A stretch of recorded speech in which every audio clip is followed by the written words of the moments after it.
আসসালামু আলাইকুম সবাইকে আমার ইউটিউব চ্যানেলে স্বাগতম। আপনারা সবাই কেমন আছেন? আশা করছি সবাই ভালো আছেন।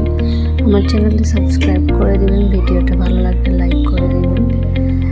আজকে আমার মেয়ের মাদ্রাসার প্রথম দিন ছিল, তাই আমি সকাল সকাল উঠে তাড়াতাড়ি নাস্তা বানালাম, রুটি বানালাম সবার জন্য।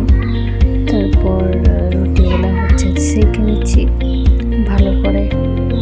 তারপরে আমার মেয়েকে ডাকবো, ওকে ডাকতে ডাকতে অনেক দেরি হয়, তাই আমি আগে নিজের কাজগুলো সেরে নিচ্ছি।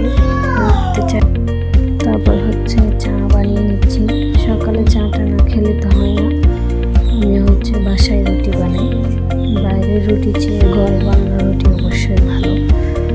তো সকালে সকালে নাস্তা বানিয়ে চা খেয়ে মেয়েকে নিয়ে স্কুলে যাব, যেহেতু প্রথম দিন একটু তাড়াতাড়ি যেতে হবে। এদিকে আমি চা খেয়ে নিচ্ছি, আমার মেয়েকে এখনো ডাকা হয়নি। তারপরে একটু ডাকছিলাম, বাট ও উঠতেছিল না। ও সকালে বেশি ওর ঘুম পাই। তারপরে আমি ওর স্কুলের জন্য টিফিন আর ওয়াটার পট রেডি করলাম। তারপর ওকে ঘুম থেকে তুলে নিয়ে আসলাম, ব্রাশ করে মুখ ধুয়ে দিলাম। তারপরে ওকে যখন বললাম তোমার স্কুলে আরও অনেক বাচ্চারা আসবে, হুজুররা তোমাকে চকলেট দিবে, ম্যামরা, তখন ও একটু এক্সাইটেড হয়ে যাওয়ার জন্য তারপর ওকে রেডি করে সব কিছু গুছিয়ে চলে গেলাম। ওর মাদ্রাসা আমাদের ঘরের একটু পাশে, বেশি দূরে না, তাই হেঁটে যাওয়া যায়। তারপরে গিয়ে সব বাচ্চারা পড়তেছে, দুষ্টামি করতেছে আর কি, যেহেতু ওরা এগুলো ছোট, প্লেতে পড়ে সবাই। তারপরে 11টার দিকে ক্লাস শেষ হলো, ছুটি হলো।